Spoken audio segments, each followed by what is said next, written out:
Hello, very good morning children. You're most welcome in class 12th accountancy. We are studying the company's account. Today the topic is issue of shares. How the company's shares are issued to raise its share capital. Just a theory of such shares, how these are issued, that will be explained. Now, issue of shares, just the three conditions.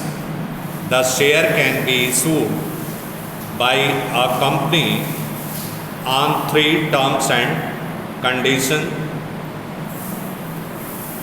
First, for cash by private placement. Second, for cash by public subscription. By public subscription of shares. And third, for consideration other than cash. ये तीनों चीज़, एक तो privately कभी कभी company अपने shares को placement करती है और एक होता है पब्लिक को निमंत्रित करती है। दूसरा चीज़ होता है कैश के बदले कोई संपत्ति, किसी भी प्रकार का कोई भी चीज़, उसके बदले कंपनी को जो रिक्वायर्ड है, जो ज़रूरत है, उसको लेकर के शेयर इशू करती है। तो ये तीनों चीज़ आप पढ़ेंगे। Just first, private placement of shares, how this one is done as per section 42 of the Company Act 2013. Section 42 Company Act 2013 में this one is prescribed. This one is described. It has been described in Company Act 2013 as per section 42.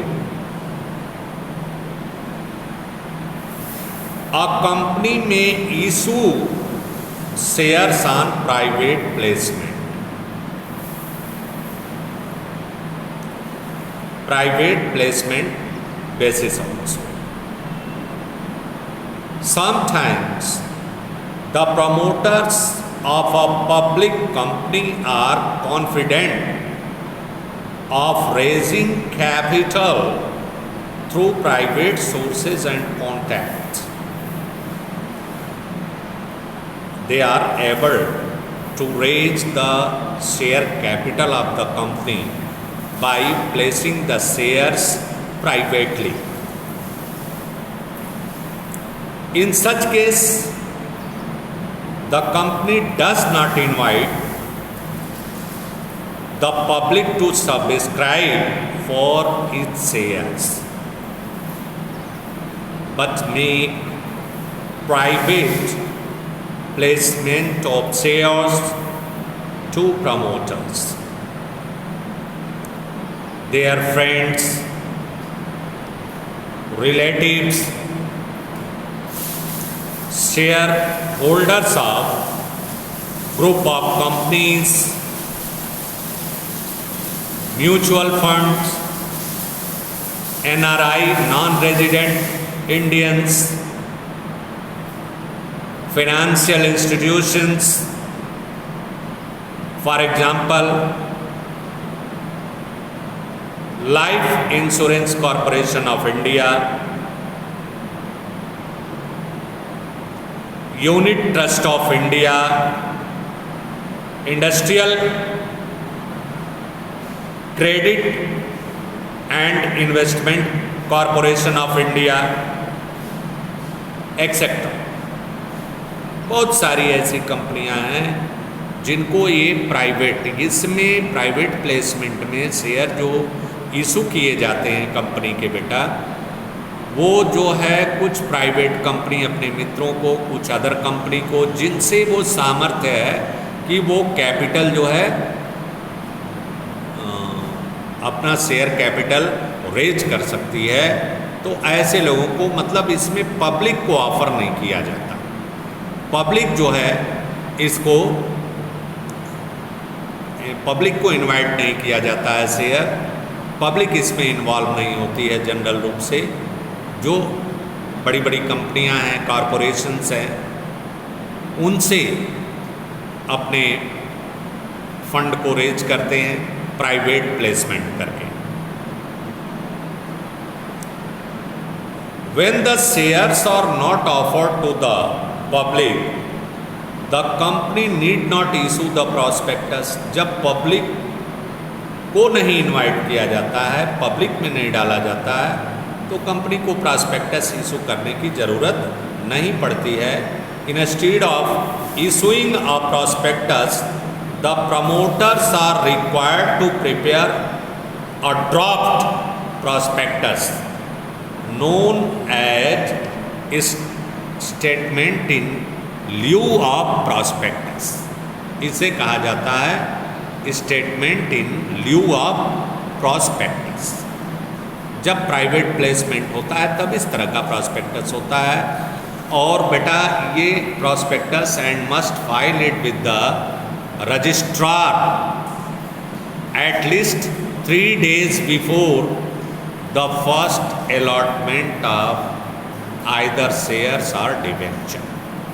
चाहे वो debenture हो company का, चाहे shares हो, 3 दिन के पहले रजिस्ट्रार ऑफिस में, कंपनी रजिस्ट्रार ऑफिस में इसे सबमिट करना होता है। In case of private placement of shares, the allottees will not sell their shares for a minimum period of 3 years from the date of the allotment।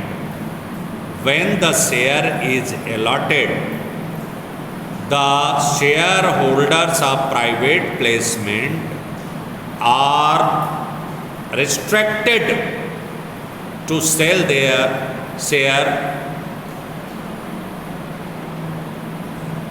after from the date for share a minimum period of 3 years from the date of allotment।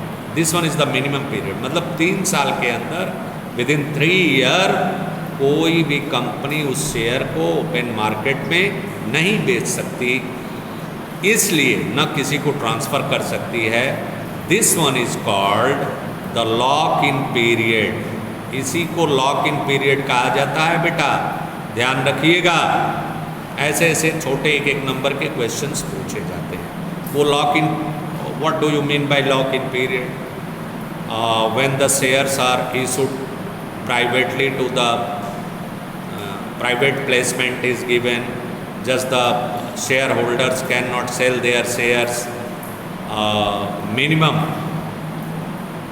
period of 3 years from the date of allotment। This way you can define this one। This one is the private placement of shares। अब इसमें एक चीज़ तो ये हो गया, अपने friends, अपने relatives को ये करके तो प्राइवेट प्लेसमेंट होता है, और कैश अपने कैपिटल को कंपनी रेज कर लेती है। अब हमें स्वेट इक्विटी शेयर्स, कभी कभी डेफिनेशन आता है इसका लिखने के लिए बेटा। स्वेट इक्विटी शेयर्स, ये कौन सा शेयर होता है बेटा? A company may issue sweat equity shares as per section 54 of Company Act 2013। Section 54 के तहत Sweat equity shares means equity shares issued by the company to its employee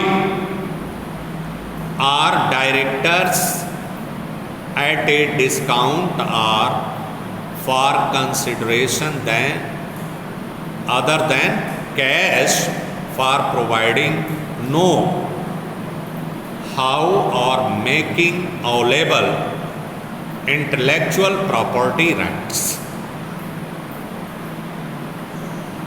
sweat equity shares ये होता है कि ये अपने कर्मचारियों या बोर्ड ऑफ डायरेक्टर्स के लिए डिस्काउंट पर जो शेयर इशू किए जाते हैं, इसे ही हम स्वेट इक्विटी शेयर्स कहते हैं।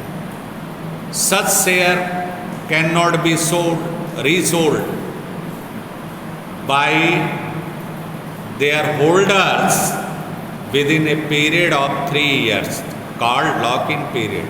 इसमें भी वही चीज़ होता है, 3 साल के अंदर तक कोई भी कर्मचारी या डायरेक्टर्स उस शेयर को रीसेल नहीं कर सकता। It can not be resold in the market. Remember, it is to be noted my dear that a company में issue sweat equity shares at a price lower than the nominal value of the shares।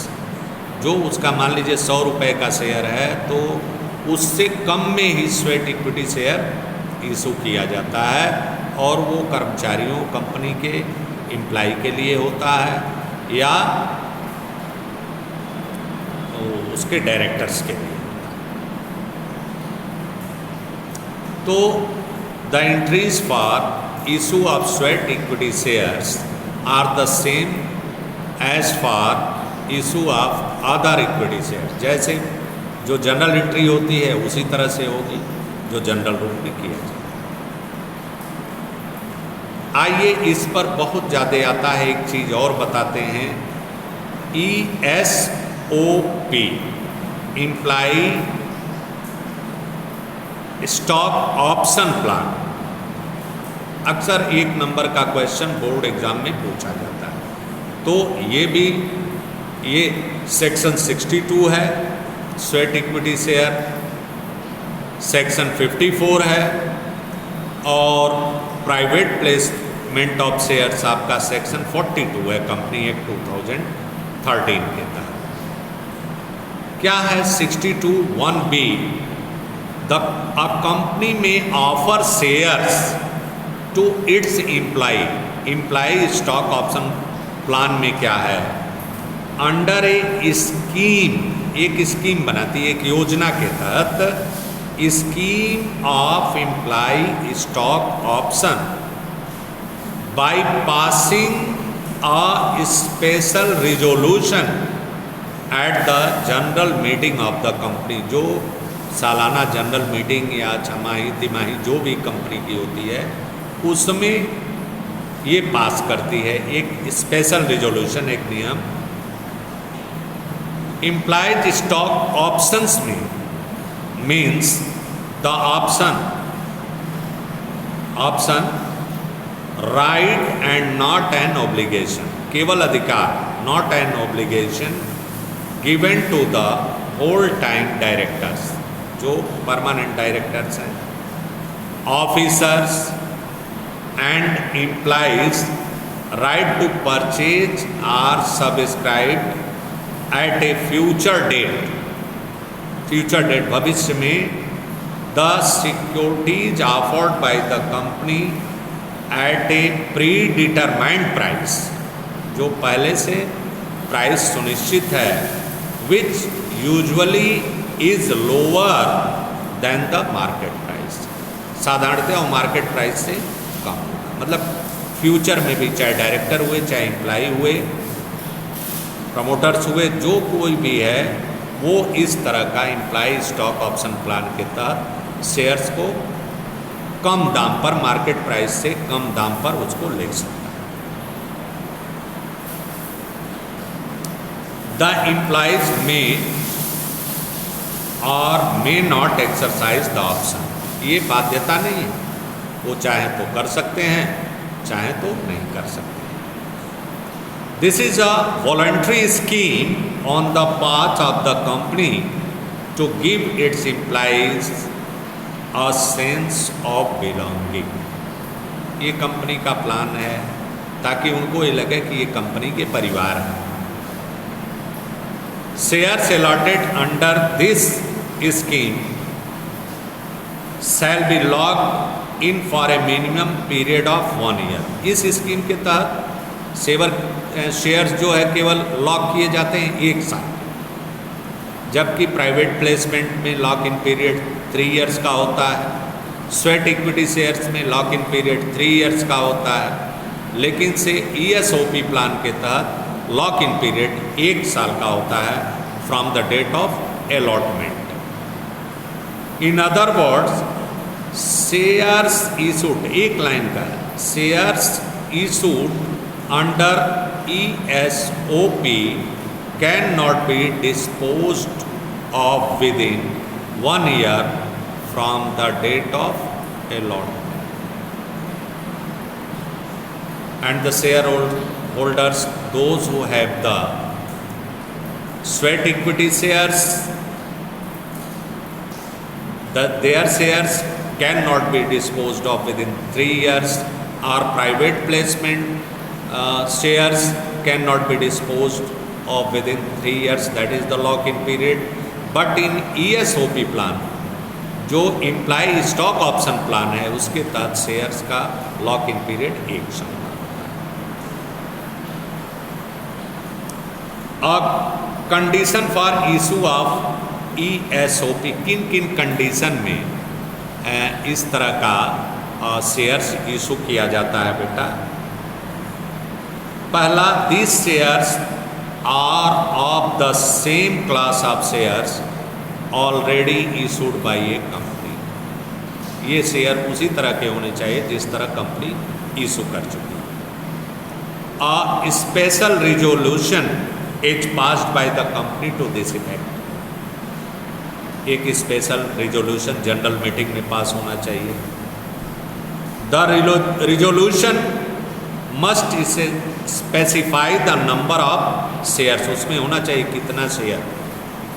The current market price, current market price है, the exercise price, and the class of directors or employees to whom such equity shares are offered, और उनकी श्रेणी भी, किनको ये share offer किया जा रहा है।